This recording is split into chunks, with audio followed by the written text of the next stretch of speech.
Plus TV.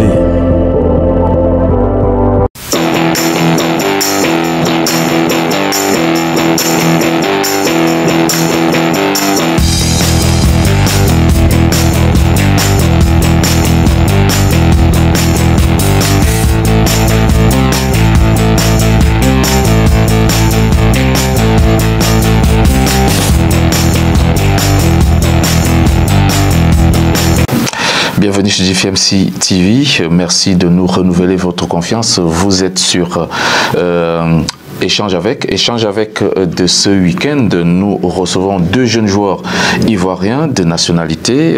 Ils sont, n'est-ce pas, très jeunes et petits talents. Ils vont échanger avec nous pendant un bon moment. Il y a, n'est-ce pas, Ouattara Bema Adama, il est milieu de terrain. Et puis l'autre, c'est Ouattara Alassane. Voilà, deux joueurs qui se nomment Ouattara, qui seront donc bien avec nous. Ouattara Alassane, lui, il est défenseur central. Et on parlera notamment de leur carrière, de leurs ambitions et pourquoi pas de ce qu'ils pensent du football ivoirien. Mais avant, on va vous laisser, n'est-ce pas, souffler un tout petit peu, juste une page de pub et je reviens derrière avec mes deux invités.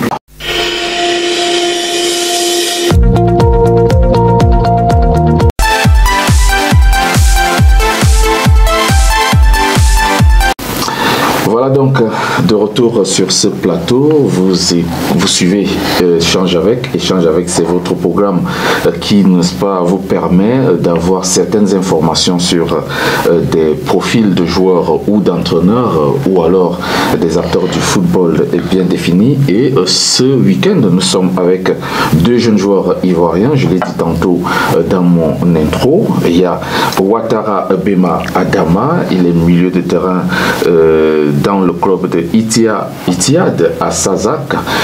Bonjour Ouattara. Bonjour. Comment tu vas? Bien. Voilà, et de l'autre côté, j'ai Ouattara Alassane, il est défenseur central, toujours dans le même club Ittihad à Sazak. Bonjour, Alassane. Bonjour monsieur. Comment tu vas? Oui, je vais très bien. Voilà, on va donc passer un bon moment ensemble. On va essayer de parler de vos carrières, tous les deux. Vous êtes des jeunes joueurs, vous aspirez, n'est-ce pas, à jouer dans des plus grands clubs d'Europe, du monde entier, par exemple. Et on va donc essayer de voir comment est-ce que vous avez débuté pour arriver déjà au niveau où vous êtes et ce que vous espérez pour la suite. Je vais commencer par Ouattara Bema Adama. Dis-moi, qu'est-ce qui t'a poussé déjà toi à jouer au football? D'abord, je tiens à remercier la chaîne de DFM TV pour leur considération à mon endroit. Et aussi, je suis très heureux d'être sur ce plateau. Cette chaîne-là même que depuis le Maroc, moi je suis, et que je suis un abonné même, qui est une chaîne sportive, je le dis. Pour votre question, c'est depuis tout petit, ça a été une passion. Ça a été une passion depuis tout petit. Nous venons, comme vous l'avez dit tantôt, d'Abidjan. Voilà, je suis de la commune de Yopougon, Niango à gauche. Tu représentes, n'est-ce pas, les jeunes de Yopougon. Bien sûr, comme un peu un représentant de Yopougon. J'ai entendu parler de Yopougon par contre. Dis-moi, quelle est l'ambiance avant de continuer? Dis-moi, quelle est l'ambiance? Yopougon est une commune d'Abidjan qui est la plus grande même d'Abidjan en termes de commune. Et cette commune est une commune très animée. Je vous invite même un jour à y être. Et cette commune-là, nous le disons en parenthèse, c'est une commune où on le dit en termes d'animation et d'ambiance que c'est la commune qui a plus de maquis que d'habitation. Vous voyez? Et tellement que cette commune-là, elle est animée. Et cette commune-là aussi, quand on parle du foot, c'est une commune qui est reconnue à Abidjan par rapport au tournoi de Maracana. Pour ceux qui sont à Abidjan, ils le connaissent, ce genre de tournoi-là. Voilà, ce sont des tournois à terrain réduit et de 6 contre 6. Et ce sont des tournois qui révèlent beaucoup de talent. Et c'est par là que nous tous, nous avons commencé. Si tu n'es pas technique, il faut parler. Ouais, je vous l'ai dit. Mais il y a aussi des artistes d'artistes qui se révèlent à Yopougon. Oui, beaucoup d'artistes, même je le dirais, en termes d'artistes Zouglou, artistes coupés décalés, artistes rugbyman, beaucoup, je le dis. Il y a le grand frère, il y a Bongo Lova, il y a le DJ Jacob, et le grand frère aussi, DJ de Bordeaux, tous sont de Yopougon. Et on ne peut pas tout le dire, seulement qu'on vous invite à venir à Yopougon. Je viens de découvrir. Voilà, alors maintenant, tu as quand même eu cette flamme-là de footballeur. Pourquoi toi, tu n'as pas fait la musique comme les autres? Tu as choisi le football. Très bonne question. Je le dis que Yopougon n'a pas beaucoup d'ambiance. On a fait l'école. Les parents tout petits nous ont mis à l'école. Nous avons fait le parcours scolaire et l'ambiance de Yopougon, je l'ai dit, dans les tournois de Maracana, et on avait des grands frères qu'on enviait vraiment, qui étaient pétris de talents à Yopougon, qui jouaient beaucoup le tournoi de Maracana, beaucoup on les a vus et on les a suivis, pas en les voyant, mais c'est ce sport-là que nous avons aimé comme passion. Nous l'avons aimé et nous nous sommes fixés des objectifs de même dépasser ces grands frères-là. Et nous disons Alhamdulillah, louange à Allah que nous avons eu cette chance-là de pouvoir, depuis tout jeune, pouvoir intégrer des équipes ivoiriennes comme la JCAT. On y reviendra tout à l'heure. On va aborder ce sujet tout à l'heure. Je vais m'adresser à Alassane Ouattara qui nous parlera aussi de ses débuts. Est-ce que, parce que tu as vu Yaya Touré ou encore Didier Drogba ou ces aînés-là qui ont fait rêver l'Afrique dans les écrans télé, que tu as aussi emboîté le pas, ou alors c'est parce que tu avais quelque chose que tu as senti que tu pouvais jouer au football? D'abord, merci encore pour tout. Nous avons invité sur cette chaîne, DFM Civil. DFM Civil. Et comme mon collègue, mon frère, voilà, nous suivons la chaîne depuis le club, même depuis nous sommes arrivés ici au Maroc, nous suivons la chaîne. Bon, pour commencer, concernant, comment dirais-je, tes débuts, mes débuts. Voilà. Est-ce que c'est parce que tu as vu Yaya Touré, Kolo ou encore Didier à la télé que tu as décidé de jouer au football, ou alors c'est parce que tu avais un talent que tu voulais exploser? Bon, on ne peut pas dire c'est parce que j'ai vu Didier ou Yaya Touré jouer que j'ai voulu aussi jouer au football. Non, non. Parce que le football, il faut dire, c'est quelque chose de né. Depuis tout petit, on avait déjà ça en nous. Donc, ce qui nous a poussé aussi à essayer de suivre les pas des grands frères. Donc, raison pour laquelle on s'est lancé dans ce métier. Sinon, il y avait beaucoup d'activités et nos collègues aussi nous ont beaucoup poussé à faire d'autres choses hormis le football. Mais comme c'est quelque chose qui était déjà destiné, c'est quelque chose qu'on avait l'envie de le faire. Parce qu'il faut dire que ce métier a besoin de beaucoup de sacrifices. Donc, raison pour laquelle on s'est lancé dans ce métier. En passant, tu viens de quel quartier de la Côte d'Ivoire? De quelle ville déjà? Bon, il faut dire, j'ai passé dans beaucoup de quartiers, mais j'ai commencé d'abord à Yopougon et la carrière m'a débuté à Niamey. Précisément à Niamey. Voilà, mais est-ce que les jeunes de Niamey et les jeunes de Yopougon se fréquentent? Bon, est-ce qu'il y a des tournois? Oui, vous croisez quand même? Oui, on se croise. Et quel est le plus fort, le quartier le plus fort? Bon, c'est Yopougon. C'est Yopougon. Donc les jeunes de Yopougon, vous gagnez toujours dans des tournois? Oui, dans les tournois, ils nous gagnent parce qu'il faut dire qu'ils sont beaucoup techniques. Donc ça nous fatiguait un peu parce que nous, les gens de Abobo, à Niamey, on était un peu agressifs. Mais eux, ils sont beaucoup techniques. Les gens de Yopougon. D'accord. Avant de poursuivre avec Bema, je voulais savoir, est-ce que la famille n'a pas été en désaccord que voilà, voir leurs enfants commencer à jouer au foot? Est-ce que papa ne t'a pas menacé plusieurs fois à la maison? Non, papa non. Mais hormis papa, tous les autres parents nous ont mis les bâtons dans les roues parce qu'ils ne voulaient pas qu'on joue au football. Et chez eux, le football, c'était... je ne sais pas comment expliquer ça. Comme un signe de paresse. Oui. Voilà. Pour les voyous, c'était aux voyous ratés, quoi. Ils ne veulent rien faire, raison pour laquelle ils veulent jouer au football.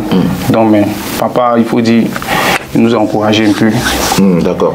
Alors, Ouattara Bema, Adama, quel est ton premier club à Abidjan qui t'a révélé? Où est-ce que tu as commencé à jouer au foot et comment est-ce que c'est arrivé en fait? Comment on t'a détecté? Merci encore pour cette question. Et le premier club à Abidjan, en première division à Abidjan, il y a 14 clubs qui sont composés du championnat. Le premier club qui m'a révélé, comme vous le demandiez, ça a été la JCAT. La JCAT. La JCAT. Par le biais d'un ami qui est aujourd'hui en France. Et c'est celui-là même qui était au sein du club et le club avait lancé un essai de recrutement. Et cet essai-là, il m'a approché, il m'a dit bon, voilà une chance qu'on te donne. Bon, vaut mieux saisir que de rester à la maison et puis bon, on va essayer d'encombrer les parents. Et c'est là que je me rends à cet essai-là et Dieu merci, les clubs ont apprécié. Et on a commencé dans la catégorie de l'équipe réserve. De l'équipe réserve, même là même où j'ai eu la chance d'être le capitaine même. Et après 3 mois d'intégration de l'équipe réserve, j'ai eu la chance d'intégrer l'équipe professionnelle de la JCA. C'était l'équipe A. Et c'est là qu'on a commencé à avoir des expériences auprès des grands frères de l'équipe de la JCAT. Et après la JCA, j'ai eu à signer un nouveau contrat avec l'équipe de IFE. C'était en 2e division ivoirienne. Et là aussi, on a eu quelques expériences. Et après quoi, l'aventure nous a appelés. D'accord. On va, n'est-ce pas, déjà apprécier ce parcours déjà du côté de la Côte d'Ivoire à Abidjan. Et en principe, quand tu commences avec AJCAT, tu commences avec ton même poste d'aujourd'hui ou alors tu joues ailleurs et puis on t'a orienté? Oui, depuis tout petit, on a eu à jouer dans des équipes de quartier, voilà, où on s'entraînait sur beaucoup de terrains avec différents coachs. Et on a eu à jouer certains postes comme latéral gauche, attaquant, beaucoup. Et à la JCAT, on a débuté avec ce poste-là que nous sommes en train de maintenir jusqu'à aujourd'hui, qui a été le poste de milieu de terrain. Voilà. À la JCAT, on a toujours été milieu de terrain jusqu'à aujourd'hui. Ah oui, milieu de terrain jusqu'à aujourd'hui. Donc c'est un poste que tu affectionnes et que tu prétends, n'est-ce pas, encore étaler un peu plus tes connaissances. Maintenant, au vu quand même de ce début avec AJCAT, tu as quand même autour de toi des gens qui te connaissent dans ton quartier, que Yopougon bien sûr. Est-ce que on parlait déjà un peu de toi, tes amis autour avaient déjà remarqué quelque chose en toi? Ça se parlait déjà? Oui, beaucoup, parce que les tournois de Maracana, comme on l'avait noté d'avant, nous étions un groupe de 9 jeunes, voilà, 9 jeunes qui nous promenions pour jouer ces tournois de Maracana là. Et beaucoup, je peux citer, il y a aujourd'hui un qui joue à la SEC, il y a un qui est en Grèce professionnel et il y a aussi un qui est en Espagne. Voilà, il y a différents qui sont un peu, voilà, qui se sont sortis dans le foot. Nous disons Dieu merci pour cela. Et ce groupe-là a été un groupe de révélation, à Yopougon, parce que tellement que nous aimions le foot, on se prenait de nous-mêmes pour aller s'inscrire dans les tournois de football et on jouait de nous-mêmes. Et on n'était que 9, parce que le tournoi de Maracana demande 10 joueurs sur la liste et nous on n'était que 9, on avait toujours un joueur en moins, mais on se débrouillait avec et Dieu merci, on arrivait à marquer les esprits. Voilà.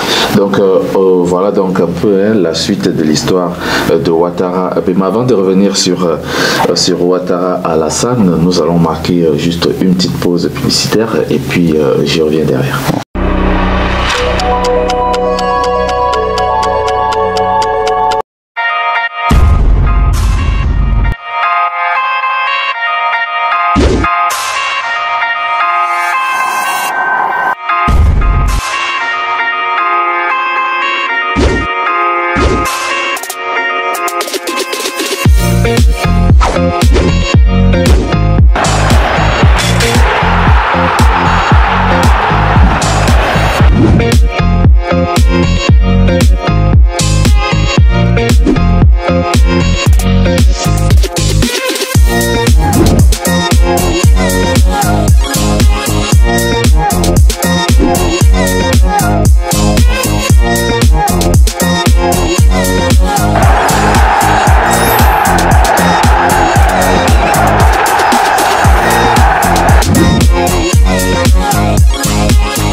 Retour donc sur ce plateau, vous êtes sur DFM TV, vous écoutez Échange avec, on échange bien sûr avec nos deux jeunes joueurs d'origine ivoirienne, Ouattara Bema Adama, il est milieu de terrain, n'est-ce pas, dans le club de Ittihad à Sazak, il est à ma gauche, et puis à ma droite, vous avez Ouattara Alassane, donc on a tous des Ouattara ici aujourd'hui, lui il est défenseur central et évolue dans le même club Ittihad à Sazak. On saura pourquoi les deux jouent dans un même club. Pour le savoir, vous devez rester scotché bien sûr, mais on va continuer avec Alassane. Alassane, vous avez donc commencé très très jeune du côté d'Abidjan, vous l'avez dit tout à l'heure, et que ça n'a pas été facile avec la famille. Il y a des oncles qui étaient contre, papa lui il essayait quand même de te pousser, mais maintenant est-ce que tu as eu du temps à trouver un club? Est-ce que ça a été facile pour toi de trouver un club à Abidjan? Bah non, ça n'a pas été facile. Pourquoi? Bon, il faut dire, partout où je passais, les gars trouvaient que non, il était un peu jeune. Parce qu'il y avait un coach qu'on appelait coach Alidou, qui est aujourd'hui entraîneur de WAC. On a entraîneur de WAC, c'est lui qui me poussait un peu. Il trouvait qu'il y avait un peu de talent. Donc partout où on voyait, les gars trouvaient qu'il était jeune. Ils trouvaient qu'il était payé. Il jouait seulement qu'avec des grands. Et puis le poste qu'on m'a trouvé, c'était défense centrale. Donc ton premier club, c'était quoi? Mon premier club, c'était WAC. C'était le WAC? WAC, réserve de WAC. D'accord. Bon. Et comment tu entres dans WAC? On t'a pris au quartier pour t'amener où tu allais faire les essais? Bon, c'était un matin, ils ont appelé mon papa. Mon papa parlait avec ses amis que mon petit il est là mais il ne joue pas. Tout le monde dit au quartier qu'il est bon, il ne joue pas. Il aimerait que non, tu trouves un point pour moi, pour lui. Donc c'est comme ça, son ami m'a appelé. Il m'a dit, mon petit, retourne-moi à Williamsville, si je ne me trompe pas, c'est Williamsville, à Williamsville, à 9h. Donc bon, lui, selon lui, c'était un petit qui était âgé. Je pense vraiment, il croit bien qu'il y avait 15 ans, si je ne me trompe pas, 15 ans, mais voilà, 15 ans. Donc il m'a dit, retourne-moi à Williamsville, à 9h. Bon, il a pris mes chaussures et ça arrivé. Dès qu'il m'a vu, il m'a dit, est-ce que toi tu peux jouer avec ceux qui est envoyé là? Tu peux jouer avec eux. Il savait qu'il va avoir un grand. Voilà, un grand costaud, parce que les réservistes de WAC là, ils étaient costauds. Parce que WAC aussi, voilà, les réservistes de WAC étaient costauds. Donc il m'a dit, petit, tu es sûr que tu vas pouvoir jouer? Il dit, oui, il va pouvoir jouer. Donc il s'est arrivé, le coach d'abord même m'a sous-estimé, il a dit non. Mets-toi d'abord à côté. Voilà, mets-toi à côté, il a fait rentrer ses joueurs. Bon, après qu'ils m'ont mis sur le terrain, ils ont vu qu'il avait quelque chose, mais le physique des autres là, je n'avais pas, parce qu'ils avaient une grille là, voilà. Et puis j'étais un peu restreint parce que je venais d'arriver, donc je ne me suis pas donné à 100%.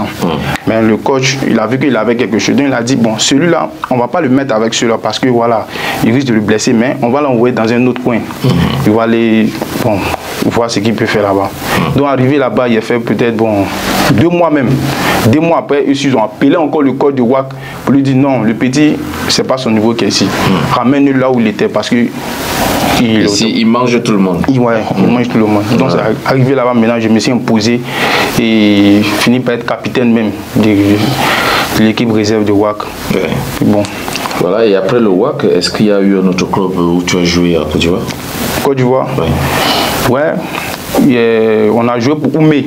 On devait représenter Oumé. Oumé devait être un club, donc on devait représenter Oumé. Donc nous sommes arrivés là-bas. Et c'était Séjourfa. Séjourfa. C'était Séjourfa. Et comment ça s'est passé l'intégration dans ces clubs-là? Est-ce que les gars t'ont bien accueilli? Est-ce qu'il y a quand même d'autres qui te regardaient avec un œil différent, sachant que tu viens prendre leur place? Bon, ça c'est pas tout, Ça c'est pas tout, Parce que quand un nouveau arrive, oui, ça c'est pas tout, on essaie d'intimider petit. Ouais. Il n'y a pas de place pour toi ici. Hein. Ça c'est pas. Est-ce que tu peux jouer comme tel? Est-ce que on te menace un peu là? Ça c'est pas. Si tu as un peu un esprit faible, tu vas rentrer, tu vas. Ça c'est sûr. Parce qu'il faut dire, lorsque nous sommes arrivés là-bas, il y avait des grains, puis ce sont des personnes qui se connaissaient déjà. Mais plus que moi déjà, il y avait déjà des échos sur moi depuis le WAC. Donc mon frère appelle, qu'ils sont arrivés. Bon, souvent ils sont en groupe, ils sont ensemble. Toi tu es dans ton coin parce que tu viens d'arriver, tu ne les connais pas. Tu n'as pas encore d'amis et tout. Donc c'est cela m'a un peu fatigué. Mais une fois qu'on me mettait sur le terrain, bon, j'oubliais tout ça. Parce que moi, pour moi, c'est en dehors du terrain que je pense à tous ces gens de trucs. Mais une fois on est sur le terrain, je trouve que nous sommes tous pareils. Tu seras obligé de me faire passer, tu seras obligé de faire. Donc une fois sur le terrain, moi je me sens à l'aise. Mais est-ce qu'il y a certains qui sont devenus tes amis parce que tu joues bien? Oui. Puis de 2 ou 3 matchs, ils sont devenus des collègues, même bien. On faisait tout ensemble. Voilà. Parce qu'ils ont vu que...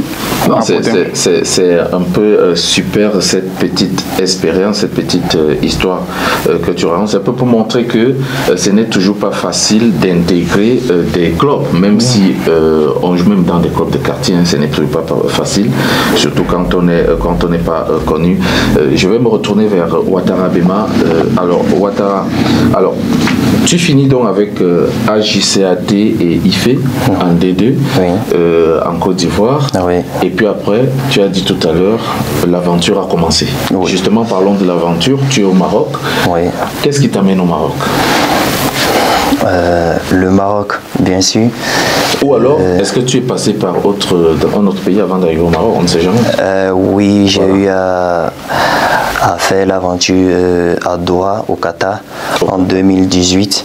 Voilà, et je retourne encore en Côte d'Ivoire après cette expérience. D'accord, parlons donc de ton aventure à Doha. Comment tu vas à Doha? Qui t'amène à Doha? Je vais à Doha par le biais d'un agent de joueurs en Côte d'Ivoire qui se nomme Eli, et actuellement il est au Canada. Et c'est ce dernier-là qui m'avait fait signer le contrat à IFE. Voilà, à IFE en 2e division ivoirienne. Et c'est ce dernier-là qui me suivait petit à petit.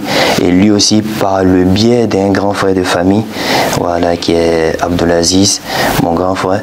Et celui-là, il me suit dans le championnat ivoirien. Et petit à petit, nous faisons chemin en train d'observer ma forme, mon évolution. Et après le championnat, celui-là me convoque encore une fois. Il me dit là, tiens-toi prêt parce que ce n'est plus pour le championnat national, mais c'est pour une aventure. Et je dis, mais l'aventure, on va où cette fois? Et il dit, moi je suis prêt parce que j'ai beaucoup de défis à relever. Et là il me dit, bon, après toi tu vas au Qatar, à Doha en 2018. Je vous le dis sincèrement, j'étais pas prêt parce que ça m'a un peu surpris. C'était une première fois. Bon, un jeune de sa famille se lever, qui n'a jamais quitté sa famille, se lève, tout d'un coup il part en aventure. Mais là, vous connaissez les Africains avec leurs croyances, et nous mettons notre sort en Dieu, et nous levons, nous partons à Doha. Arrivé à Doha, on arrive, Dieu merci, ça n'a pas été une situation aussi compliquée. Rapidement, nous intégrions une équipe, mais cette équipe-là... Vous étiez nombreux? Nous n'étions pas nombreux, on était 3. 2 autres Ivoiriens avec moi. Et tu les connaissais? Et je connaissais un parmi eux qui était de l'équipe ivoirienne de Sol FC. Voilà, c'était un latéral droit. Sol FC en première division. Il y avait ce dernier-là qui a même fait l'équipe nationale jeune aussi. Il y avait lui et il y avait un autre Ivoirien que lui je ne connaissais pas depuis Abidjan. Nous nous sommes retrouvés là-bas et nous faisions ces essais-là dans cette équipe-là. Mais arrivé à un moment, on se rend compte que l'équipe, c'était une équipe de 3e division à Doha dans le championnat. On ne nous a pas dit au départ. Et quand vous partiez d'Abidjan, on vous a dit que c'était encore la 1re division? Oui, on nous fait savoir que c'était un club déjà professionnel et que tout est déjà prêt. Seulement si on t'observe que c'est bon, voilà, tu signes ton contrat et là tu commences à compétir. C'est ce qu'on nous fait savoir depuis Abidjan. C'est Eli qui vous le dit? C'est Eli qui nous le dit, mais Eli aussi c'est l'information qu'il a reçue. Oui, c'est l'information qu'il a reçue. Et on arrive, nous commençons les essais. On commence et bien vrai que ça a été une expérience inachevée, mais en même temps il y a eu aussi une expérience que j'ai vécue, que je ne peux pas oublier. Ce qui même a été une chance et même un rêve même de voir cette icône du football africain qui est le grand Aboutrika. Oui. Voilà, l'Égyptien Aboutrika, oui. voilà, qui a remporté la CAN 2006. Voilà, c'est le dernier là même. 3 ou 4 CAN même. Hein. Oui, on était tout petit, on l'a suivi. Et cette ballon d'or africain aussi. Ah, merci pour le rappel. Ouais, c'est ce dernier là qui a été notre coach au niveau des Doha au Qatar. Voilà, et lui-même était en train de passer un test pour être coach. Il avait fini ses diplômes et c'était sa première expérience lui aussi. Et il nous a apporté beaucoup en termes de connaissances du poste, du milieu de terrain, dans beaucoup de compartiments. Mais moi personnellement, comme c'est le milieu de terrain que nous on partage, il nous a apporté beaucoup d'expérience. Il était avec même son collègue, j'ai nommé le défenseur Goma. Oui, Goma, celui-là même qui a un peu embêté notre grand attaquant Didier Douva. Voilà, il y avait ces deux-là. Et vraiment, ça a été une expérience inoubliable. Voilà, et c'est après quoi la cause pour laquelle nous rentrons à Abidjan, on s'est rendu compte que l'équipe, tout était bien, les infrastructures, tout, ça va. Et on s'est rendu compte que les papiers administratifs de l'équipe n'étaient pas encore finis. Voilà, n'étaient pas encore finis. Donc du coup, ce n'était pas encore un club. Voilà, alors que quand vous rentrez dans un pays, il y a un délai, c'est-à-dire un séjour à passer, et il faut sortir et après revenir pour pouvoir avoir, voilà, tout droit dans ce pays-là. Donc après, quand ils étaient... Est-ce que ce n'était pas, comme on dit d'habitude chez nous, une dream team? C'était pas un club affilié à la fédération, c'était juste un club quartier? C'était un club de quartier bien avant nous, notre arrivée. C'était un club de quartier. Mais qui est en train de se révéler. De se révéler, parce que c'était, vous connaissez ces princes arabes là. Voilà, c'est un qui a pris le club en charge et il a commencé à faire les papiers des administratifs. Les papiers en cours. Et c'est là que Eli reçoit un contact depuis Doha qui dit qu'il a besoin des joueurs africains pour pouvoir intégrer l'équipe. Et on arrive, les papiers n'étaient pas encore finis et nous, nos séjours étaient déjà proches. Et le séjour est déjà proche, on te dit qu'on est intéressé à toi, mais il faille que tu partes à Abidjan et tu reviens. Que tu reviens. Moi, personnellement, c'est moi, parmi ces deux autres, c'est moi qui n'ai pas plus reparti. Voilà, parce que les deux autres sont retournés. Voilà, les deux autres sont retournés. Et moi, bon... Et pourquoi tu n'es pas reparti? Non, pas ma volonté. Pas de problème financier. Voilà, ça a eu recours à beaucoup de blessures. Voilà, beaucoup de blessures. Et il y a eu le délai qui est passé. Beaucoup de choses se sont passées. Voilà, qu'on essaie d'oublier. Et vous avez passé combien de temps au Qatar exactement? Non, j'ai passé 4 mois au Qatar. 4 mois. D'accord. Voilà. Oui, parce que justement, j'allais te dire, bon voilà, le Qatar, on sait, quand on joue au Qatar, on ramène beaucoup d'argent. Beaucoup. Donc, j'allais commencer à parler autrement. Mais là, ton histoire est un tout petit peu, comment dirais-je, une histoire qui enseigne beaucoup au niveau des destinations des jeunes joueurs africains. Parce que c'est justement pour ça que je voulais que vous soyez là, pour qu'on essaye d'aborder un certain nombre de sujets, parce qu'il y a des agents qui prennent des jeunes joueurs en Afrique et les amènent dans des destinations inconnues, parfois ils abandonnent. Certes, ce n'est pas ton cas parce que tu n'as pas été abandonné au Qatar, mais il y a beaucoup qui vivent pire que ça. On les abandonne et puis après, ils deviennent totalement des clandestins. On reviendra sur toi tout à l'heure pour la suite de ton aventure. Je me retourne vers Ouattara Alassane. Ouattara, tu es au Maroc aujourd'hui. Avant le Maroc, es-tu passé quelque part dans un autre pays? Oui. Toi aussi? Oui. Au Qatar? Non. Le Ghana. Au Ghana? Oui. Tout à côté? Tout à côté. Et qu'est-ce qui t'amène au Ghana? Qui est-ce qui t'amène au Ghana? C'est un club ou c'est un agent? Non, c'est un agent. Il nous a recruté des jeunes joueurs. On jouait comment dirais-je même, des matchs. On jouait des matchs amicaux. Il nous a pris comme ça pour aller au Ghana. Pour aller jouer un tournoi? Oui, un tournoi international. Bon, une fois arrivé là-bas, le tournoi a duré 2 semaines. Voilà, on jouait matin. Et pendant le tournoi, dites-moi, est-ce que vous étiez bien entretenu au Ghana, logé, nourri? Bon, vous avez payé de l'argent aussi? Oui, on a payé de l'argent. Combien environ? Bon, chacun a payé. Bon, d'autres ont payé 45 000. Tu viens, tu expliques ton problème, ce que tu as, tu lui donnes. Voilà, mais pas en dessous de 45 000. Pas en dessous de 45 000. Il avait dit 70 000, mais pas en dessous de 45 000. Tu expliques ton problème et tu lui donnes tes 45 000. Et vous étiez combien environ? C'était toute une équipe? Oui, oui. On était plus de 15 personnes, mais ce n'est pas les 15 qu'on jouait. Mais une fois arrivé là-bas, on a fait les 2 semaines de tournoi. Lorsque nous sommes revenus, étant là-bas même, il y avait des agents, des recruteurs qui avaient besoin de au moins 4 joueurs. Nous étions 4. Il y avait moi, il y avait Ange. Bon, je ne sais pas si vous connaissez. Bon, il y avait Ange et puis bon, il y avait 2 autres qui ont oublié les noms. Donc une fois arrivé en Côte d'Ivoire, on nous a rappelé qu'ils avaient besoin de nous. D'accord, vous êtes parti au Ghana, vous avez fini le tournoi, vous êtes rentré en Côte d'Ivoire. Et après on vous a rappelé? Oui, une semaine après on nous a rappelé. Là c'est le club qui s'est occupé de vous? Voilà, là c'est le club. Il nous a rappelé et il y a 2 autres qui ont refusé de partir parce qu'ils n'avaient pas... Les conditions n'étaient pas bonnes. Les conditions n'étaient pas bonnes. Et puis bon, ils avaient vu un peu la situation là-bas parce que c'était un peu compliqué. Voilà. Mais est-ce que quand tu as vu, c'était mieux qu'en Côte d'Ivoire? Oh, il faut dire... Non, puisque c'est 2 semaines à faire. Oui. Voilà, c'est quand on s'est retenu une deuxième fois qu'on a vu que non. Il fallait rester à Abidjan. Il fallait rester à Abidjan.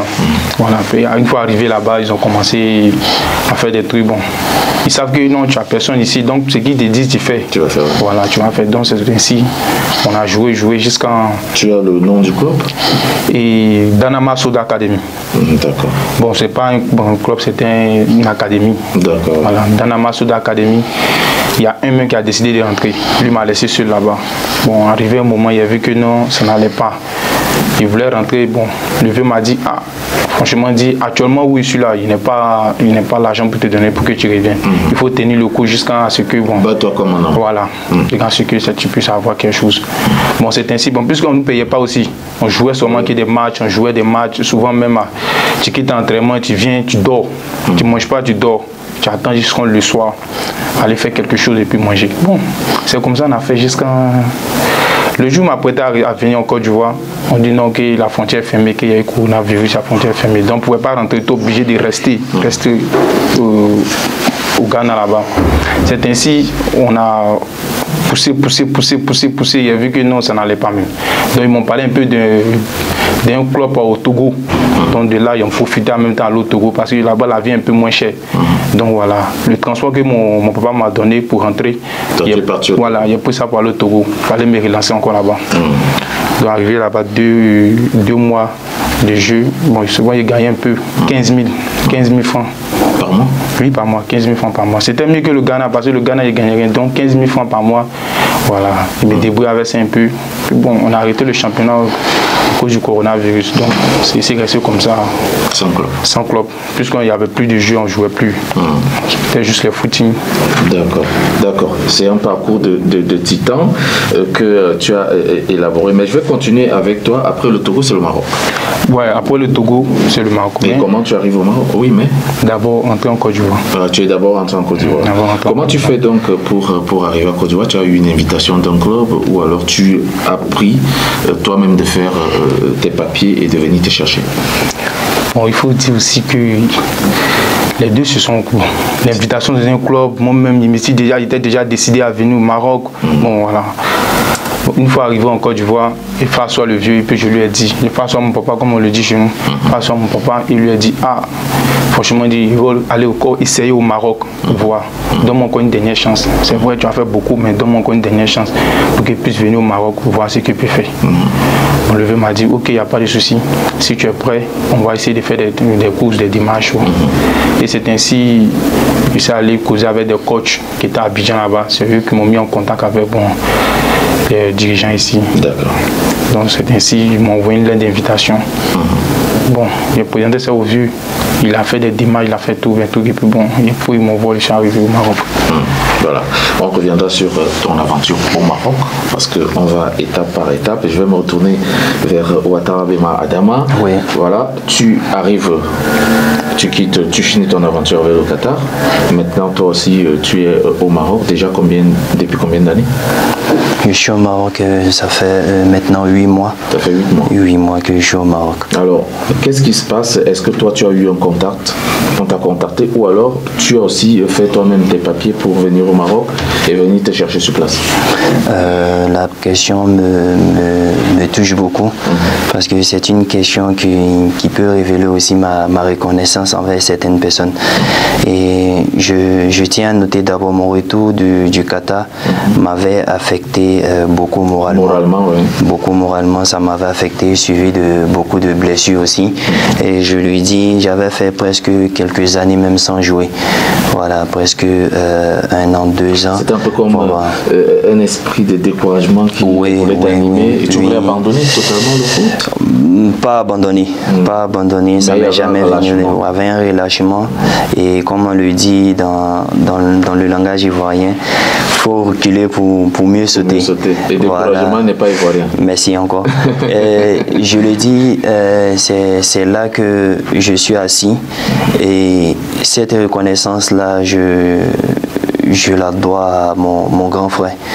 Mon grand frère, j'ai noté qu'il s'appelle Ibrahim Ouattara, qui a même évolué à Salé, à Rabat, ici au Maroc, que vous-même vous connaissez bien. Voilà, c'est ce grand frère-là que j'avais perdu de vue. Parce que lui aussi, depuis tout petit à Abidjan, voilà, était dans ce domaine de foot-là, qui a évolué à Koumassi avec l'équipe de TPK, tout puissant de Koumassi.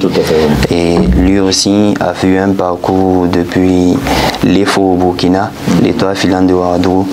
Et après quoi, il a atterri ici au Maroc. Et après quoi, il a fait aussi le Koweït et Oman. Voilà, aussi, c'est ce grand frère-là qui un jour me contacte sur les réseaux sociaux qui nous font des biens de foi. Voilà, c'est ce grand frère-là, beaucoup, qui avait perdu moi-même mes nouvelles. Et lui aussi, de son côté, me cherchait. Moi aussi, je le cherchais. Mais les numéros n'étaient pas encore, voilà, si c'était pas encore retrouvé. Le grand frère me trouve sur les réseaux sociaux, Facebook, et entre en contact avec moi, il me dit de lui laisser mon numéro. Et je laisse, et après quoi, il m'appelle me demandant, mais tu es dans quoi depuis tout ce temps à Abidjan? Tu fais quoi? Et je dis à mon grand frère, je suis dans le domaine du foot, mais actuellement, moralement, c'est un peu difficile. Et il me demande un peu mon parcours. Je lui raconte mon parcours et comment c'est. J'essaie de lui dire, et il me dit, mais pourquoi depuis tout ce temps, tu n'as pas cherché à me contacter? Il dit, mais c'est comme toi aussi. Comme toi aussi, tu essaies de rentrer en contact avec moi et que ce sont les numéros qui sont un peu difficiles. Et mon grand frère, immédiatement, comme lui-même connaît, voilà, ces difficultés du foot et ces échelons-là qu'il faut traverser, le grand frère immédiatement me dit, petit, attends-moi, je te rappelle. Et là, il contacte, voilà, ce grand homme-là que vous connaissez, qui est l'agent de joueur Mamadou Berté. Il le contacte et ce dernier-là entre en contact aussi avec moi. Et la première question, je vous le dis, les grands ont des codes qu'ils donnent. Quand l'agent de joueur Mamadou Berté me contacte, il me demande, allô mon petit, comment tu vas? Je dis, bien, je vais. Il dit, qu'est-ce que je peux faire pour toi? C'est-à-dire, moi, j'entends par là, quelle est ton ambition? Voilà, parce que tout d'abord, pour un joueur, pour savoir s'il veut arriver loin, faut lui demander d'avoir ses ambitions. Si lui-même ne sait pas pourquoi il joue au foot, ça serait un peu compliqué. Et c'est ce que j'ai compris dans cette question-là. Et quand il me demande... J'avoue, sans te couper, que c'est une question que tous les agents de joueurs, ou presque, posent aux joueurs, parce que moi... un peu le rôle d'intermédiaire, on m'a posé aussi. Voilà. Et vous-même, ancien joueur, voilà je vois. Depuis le Cameroun. Ouais, merci beaucoup. C'est vrai. C'est un langage codé en fait. Ah, et si tu tombes dans le piège, c'est fini. Ah, t'as vu. Voilà. Et Dieu merci, Dieu m'a donné une bonne langue ce jour-là. J'ai répondu à l'agent, je dis, je suis sûr de mes talents. Et je sais qu'avec ce talent-là, si j'ai pu être encadré, je vais arriver très loin. Et il m'a dit, pas de souci, je vais parler avec ton grand frère et on te rappelle. Et c'est comme ça que les démarches sur le Maroc ont commencé. Voilà, et voilà comment on se retrouve au Maroc. D'accord, et tu te retrouves au Maroc aujourd'hui. On enchaîne avec le club Ittihad à Sazac. C'est ton premier club au Maroc? C'est mon premier club au Maroc. Comme je vous l'ai dit, ça fait 8 mois je suis au Maroc. Et c'est mon premier club quand j'arrive au Maroc dans les débuts. Et mon grand frère qui m'a mis en contact avec l'agent de joueur, Mamadou Berté, mon grand frère, il se détache d'entre lui et moi et Mamadou Berté. Voilà, il se détache parce qu'il dit que c'est vrai, lui, il a été son joueur aussi. Mais s'il se met comme intermédiaire entre nous, ça peut me faire penser à faciliter les choses. Tout à fait. Voilà, vous le savez, nous les petits, quand on voit nos grands frères jouer, bon, j'ai mon grand frère déjà professionnel, je fais ce que je veux, tôt ou tard, je vais réussir. Et c'est pas ce genre de grands frères là, ce sont les grands frères qui sont, voilà, qui notent beaucoup les bonnes valeurs. Le petit frère de Samuel et toi témoigné, hein, pareil. Oui. Il a dit c'est pour ça qu'il n'a pas réussi, parce que Samuel et toi étaient déjà... Ah, vous voyez. Or, il avait plus de talent que lui. Comme Samuel et toi étaient déjà arrivé, lui, il disait, ah, mon grand frère... Il n'a plus travaillé. Voilà. Et voilà ce que mon grand frère me fait comprendre pour me dire, ah, petit, tu as ta vie en main, tu as ta carrière, c'est à toi maintenant, nous on te donne la chance. Voilà, Berté qui te donne toutes les opportunités, c'est à toi de prouver. Et je lui dis, il n'y a pas de souci. Depuis tout petit, on a fait chemin seul. Aujourd'hui, c'est vrai, vous êtes derrière nous, vous nous conseillez beaucoup. Et on va essayer avec ces conseils-là, on va essayer de faire chemin et arriver, voilà, là où on le souhaite. Et c'est comme ça qu'il se détache d'entre moi et Berté et me confie à Berté. Voilà, au Maroc ici. Donc nous sommes dans la main de Berté ici. On arrive et Berté nous fait passer des essais qui ont été un peu difficiles parce que quand je quitte Abidjan et que j'arrive, d'abord même quelque chose que j'ai pas dit à mon grand frère, s'il m'écoute peut-être, voilà, c'est là qu'il saura parce que je ne lui ai jamais dit quand j'ai quitté Abidjan. D'abord même avant de quitter Abidjan, j'avais une maladie de 3 jours. Voilà, une fièvre qui m'avait vraiment sonné. Voilà, cette fièvre-là m'avait, voilà, physiquement, voilà, atteint. Et je quitte Abidjan avec cet état de santé-là et j'arrive au Maroc. Et en même temps, voilà, l'agent de joueur me fait faire des essais dans 2 équipes différentes. Physiquement, j'étais pas bien. Voilà, physiquement, j'étais pas bien. Mais toi, tu ne pouvais pas dire que tu ne te sens pas bien? Non, je ne voulais pas. Je ne voulais pas dire, voilà, parce que c'est un défi pour moi. Je montre que quelle que soit la situation qu'on traverse, il faut prouver que, voilà, tu veux vraiment la chose. Tu veux vraiment la chose.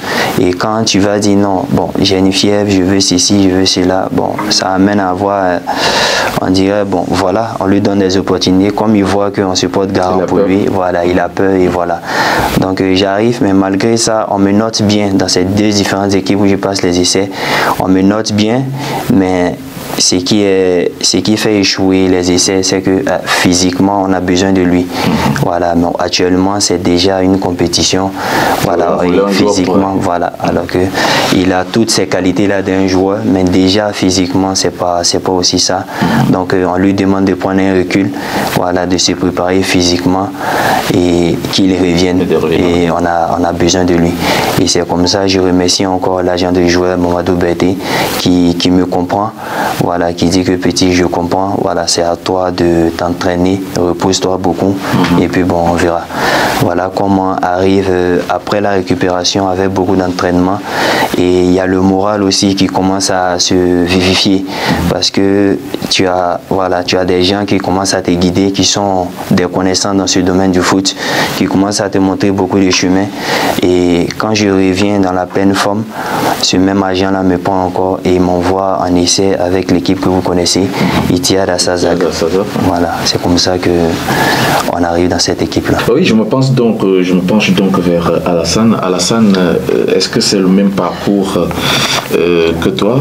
Comment tu arrives à Ittihad à Sazac?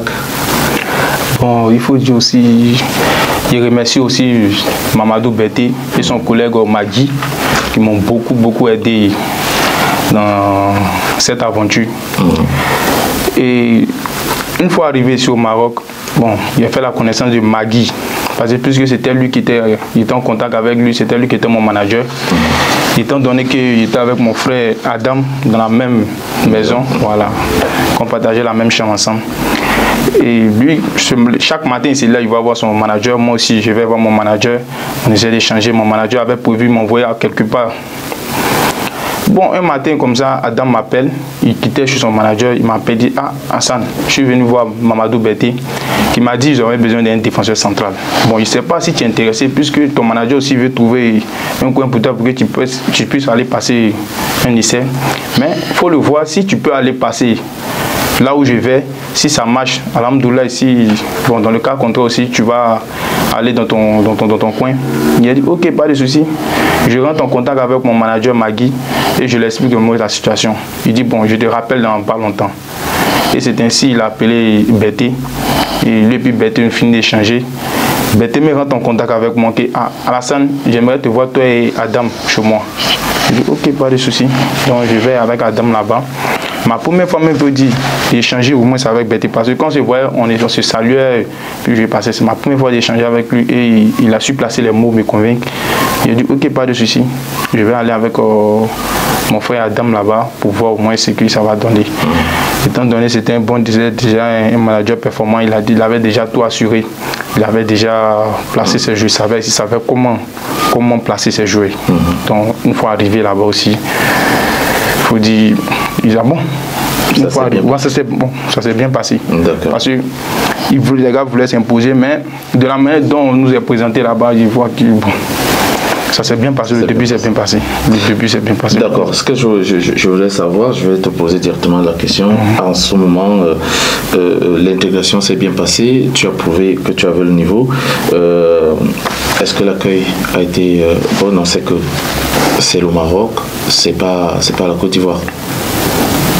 Bon, on t'a bien accueilli? On m'a bien accueilli. Bon, le début c'était bon. Faut dire le début, tout début c'était le début. Mais après c'était mauvais. Bon, après il y a eu des difficultés avec l'équipe parce que le Maroc c'est un pays je sais pas comment dire même, un pays qui est beaucoup exigeant. Voilà. Il y a eu des exigences. Voilà. On va retenir qu'il y a eu des exigences après. Voilà. Alors, Ouattara Bema, toi, l'intégration a été assez bonne également dans le club de Ittihad. Oui. Et les relations avec les dirigeants? Oui, les relations avec les dirigeants a été assez bonnes. Et comme l'a noté mon frère, voilà, tout de suite, que dans les débuts ça a été bien et après ça a été un peu, voilà, avec beaucoup d'exigences. Vous savez, la Côte d'Ivoire et le Maroc, ce sont des pays en beaucoup de relations politiques, je dirais, et beaucoup de relations aussi entre elles. Et je l'ai dit, ces relations-là ont été bonnes avec les dirigeants. Voilà, les dirigeants nous ont bien accueillis. Voilà, avec certaines coéquipiers aussi qui nous ont, voilà, aussi soutenus parce que, voilà, vous savez, on est tous africains avec même le Maroc. Ben, eux se croient encore plus européens que nous.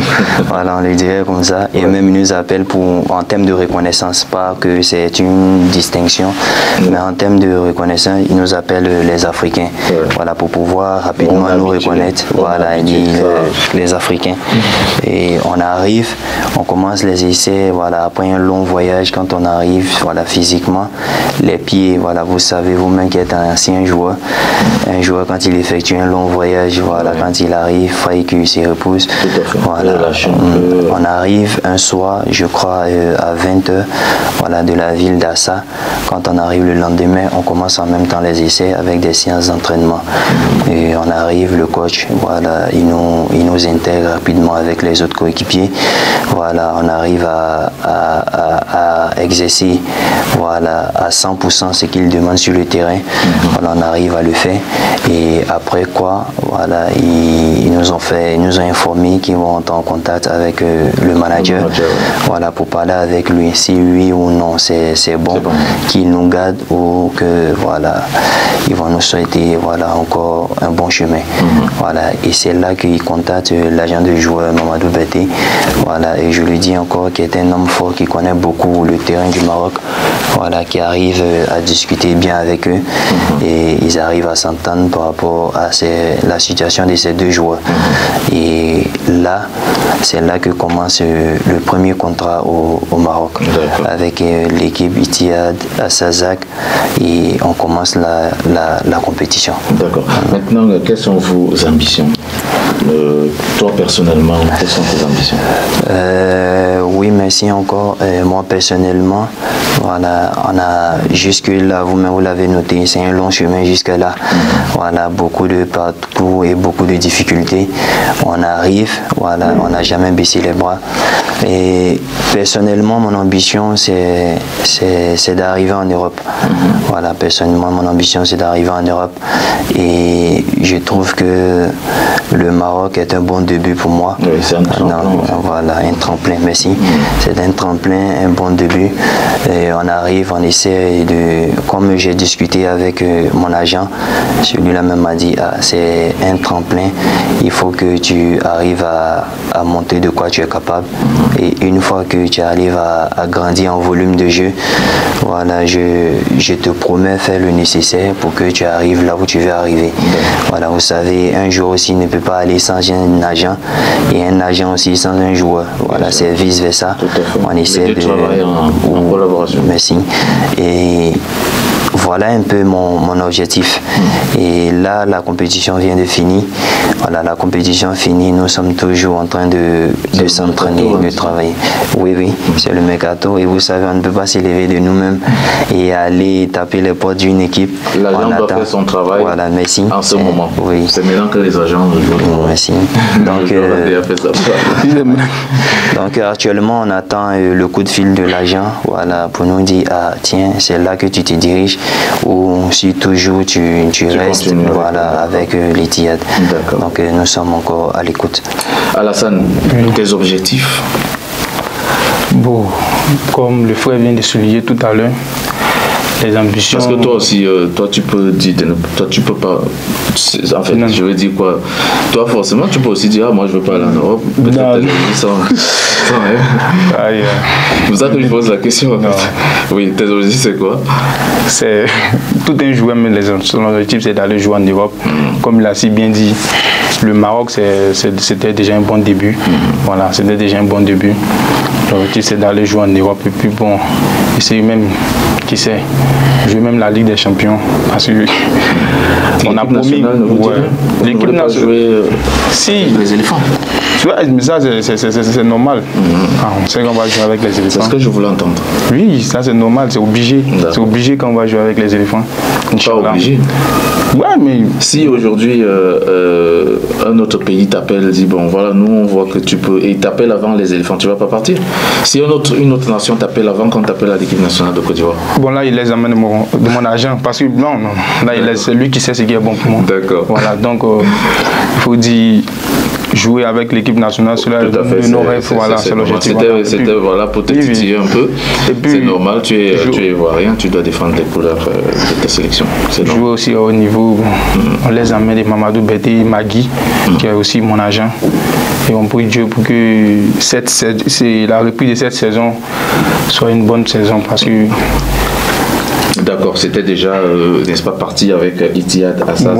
On va voir, n'est-ce pas, pour voir ce qui va aller ensuite. En fait, on tire vers la fin de notre émission. Juste une petite question de fin. Est-ce que vous êtes fier de l'élection de Yacine Idriss Diallo à la Fédération ivoirienne de football, ou alors vous aurez préféré avoir Didier Drogba? Bon, moi par contre, je préfère avoir Didier Drogba parce que... Pourquoi?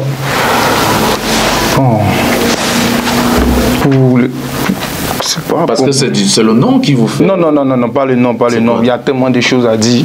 Voilà, il y a tellement de choses à dire. Qu'est-ce que Didier Drogba peut vous apporter que Idriss Diallo ne peut pas?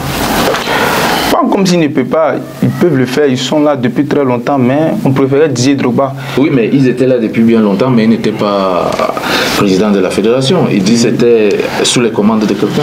Demain, comme on le dit, tu vois, il dit Didier Drogba, parce qu'il faut dire, je vais revenir un peu sur le Ghana. Quand nous sommes arrivés au Ghana, lorsque tu veux monter même si un terrain, quand tu dis je suis un Ivoirien, bon, il y a d'autres qui tournent les têtes, mais quand tu dis Didier Drogba, tu dis Didier Drogba, Didier Drogba. Donc tu vois déjà, ça marque déjà une influence. Est-ce que si Didier Drogba gagnait les élections, tu pouvais rentrer jouer en Côte d'Ivoire? Cela va dépendre. Bien. Pourquoi pas si on m'appelait, comme on le dit. D'accord. Voici, vous voyez que nous sommes arrivés ici, ça dépend des conditions du pays aussi. Justement, voilà. Parce que selon vous, tout allait changer. Voilà, tout allait changer. D'accord. Monsieur. Ouattara Bema, oui. La même question te revient. Oui. Et Yacine Idriss Diallo, le président de la fédération de la FIF. Oui. Selon vous, c'est une bonne nouvelle ou c'est une mauvaise nouvelle? Parce que ça vous concerne, vous êtes déjà... C'est vrai, on ne dirait pas une bonne nouvelle, on ne dirait pas aussi une mauvaise nouvelle. Et parce que nous souhaitons le bien du football ivoirien et toute personne qui a eu à faire un programme pour l'avancement du football ivoirien, on ne peut que le soutenir.